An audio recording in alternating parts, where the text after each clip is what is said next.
How's it going, guys? Another unboxing video here. I know what's inside, but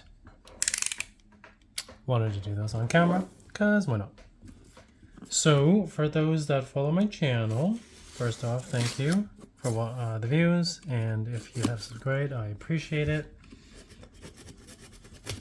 Thank you guys for commenting all the time. I always love reading what you guys write. And so I was saying, for those who do watch my videos, you will know that I recently sold my Wolverine #1s. And I was a little bit sad about it because they were triple signed Frank Miller, Chris Claremont, and Joe Rubinstein. And I was actually quite sad about selling those. And so, of course, I did something irrational. Maybe gonna regret it later. But picked up something.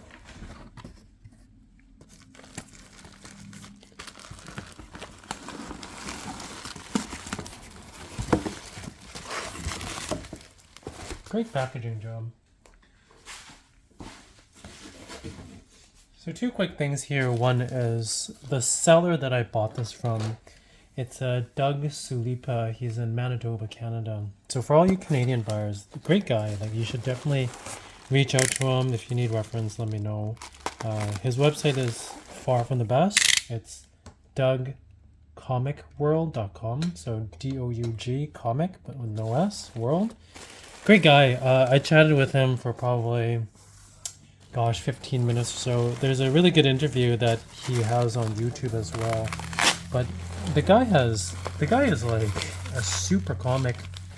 I wouldn't say collector anymore. He sold his personal collection back, I think, in the 80s. But it's a cool story about how he got into it. Like, his mom gave him a few bucks back in the days, and then he bought a few comics, and then he set up his own shop. Great guy. And his theory was like, I'm gonna get everything. He stocked everything. So he had so many epic comics. And when I talked to him, he's like, you know, Kingsley, I sold my Superman #1, which then went on to explode into like well over $1 million during COVID. So he's kind of kicking himself, but good spirited guy, because it was business for him, right? It's not like you and I, or us that here on this channel, that are collecting mostly for fun. For him, it was business, it was work. So when you see a good price, you kind of just sell.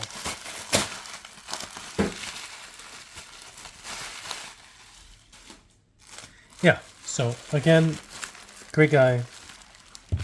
I would definitely buy from him again. Garbage everywhere here. I will clean up later.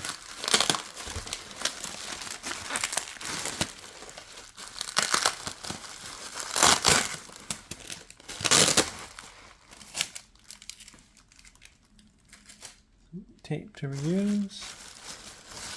Okay. Here we go, guys. Clean up my desk here.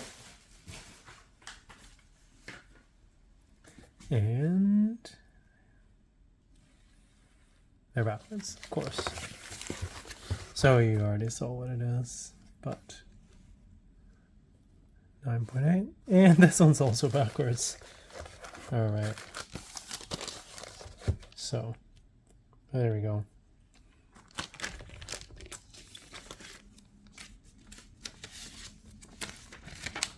So these are the guys.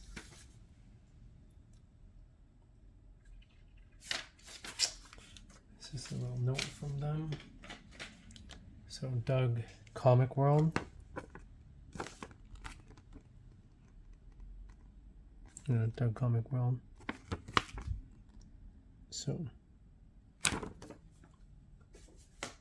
anyways, and what's special about this here is the newsstand. These are super rare. There's an article online. I'll try to find and link it below. But it's kind of where are those newsstands? This one is super duper rare in the newsstand, and I'm really excited to pick this up. I guess I traded my 9.8. Look at this corner. That is not a 10 for sure. That is a nice, not a nice, sorry. That is a huge bend in that corner. I would not give it a 9.8 because of that.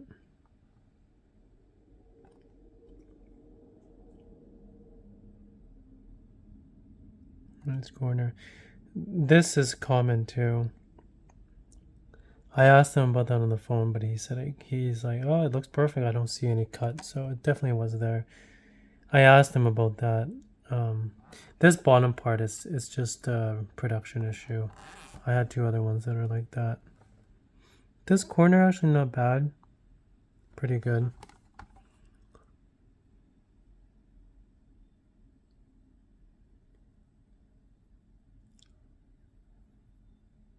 No spine dicks. This here on where his glove is though, I have heard that that's production now. The issue with that is a lot of the new graders don't know that. So need to be careful. I don't know if CGC ever watch this video, which I know they won't, but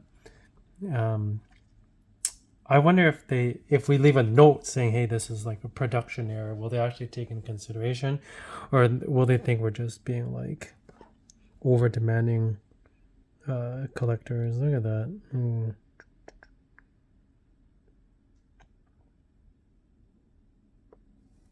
And I do have this comic also in CBCS, so I think this will be a fun experiment to showcase the difference between the two grading companies.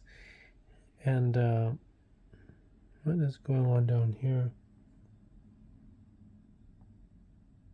It's almost like a extra piece of paper in there, and that corner is cut. Yeah. So this glove is fine. Doesn't have that rip there. Oh, yeah. That is definitely not perfect.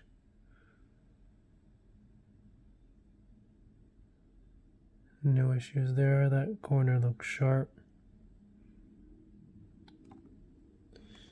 This is kind of dirty here. There's definitely some color up. Don't have it on that. See that?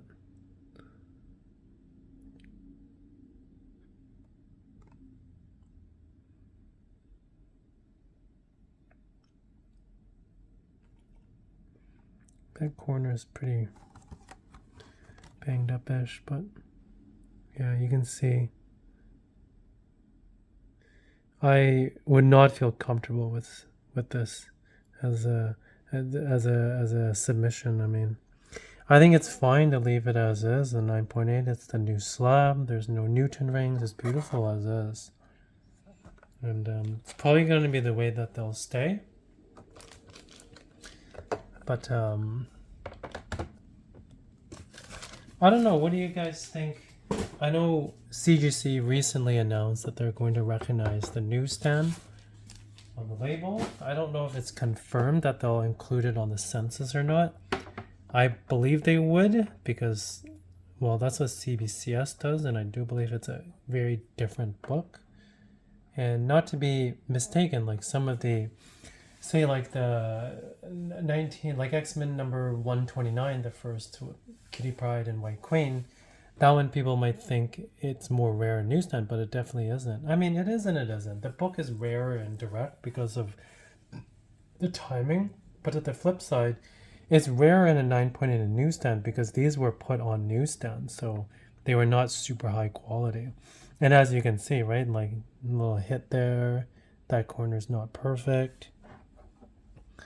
Right, you can tell, sorry, not that one.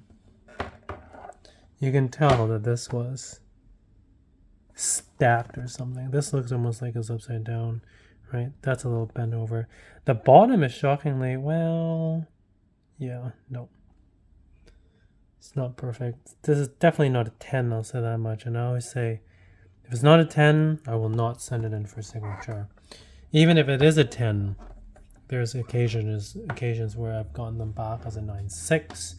And maybe it's damaged. I mean, I think I've been pretty lucky. CGC hasn't really damaged any of my books. I've heard nightmare stories about that happening. I've sent them to third-party graders and they've come back damaged. Now, is that CG's fault? Somewhere along, nobody really knows. I'm not pointing fingers or blaming anyone, but it happens, and that's part of the risk. So, I don't know, as I get more into the comic hobby, I have a higher appreciation for the signatures, and at the same time, I'm also more okay with like blue labels. I think it looks great as is. My last one, I loved how I did the Rubinstein sign right there. Frank Miller did down here, and I think Claremont I did right there. If I could redo it, I'd probably do, I don't know, Claremont here, Rubinstein there, and then Frank Miller. It's his cover. So I give him, Frank Miller. Oh, both of them, but Frank Miller probably did the penciling. I'd do Frank Miller right around there. So I think too many signatures doesn't look good, but 3 I think is a pretty good combination.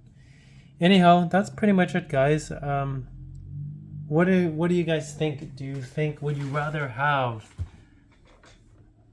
something that's more rare, like Wolverine #1 in newsstand and 9.8, or would you rather have a 9.8 in non-newsstand but triple signed?